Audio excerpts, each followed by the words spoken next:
मनसे अध्यक्ष राज ठाकरेंना मोठा दिलासा मिळाला आहे। 2008च्या हिंसाचार प्रकरणी निर्दोष मुक्तता त्यांची झालेली आहे। संभाजीनगर खंडपीठाने पुराव्यांच्या अभावी राज ठाकरेंची निर्दोष सुटका केली आहे।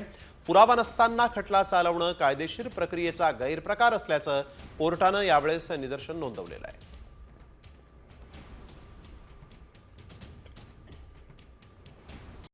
कॉमस्कोर नुसार आता isakal.com आहे देशातील नंबर 1 ची मराठी न्यूज वेबसाईट। प्रत्येक अपडेटसाठी isakal.com ला नक्की भेट द्या।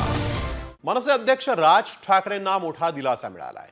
2008च्या हिंसाचार प्रकरणी निर्दोष मुक्तता त्यांची झालेली आहे। संभाजीनगर खंडपीठाने पुराव्यांच्या अभावी राज ठाकरेंची निर्दोष सुटका केली आहे। पुरावा नसताना खटला चालवणं कायदेशीर प्रक्रियेचा गैरप्रकार असल्याचं कोर्टाने यावेळेस निदर्शन नोंदवलेलं आहे।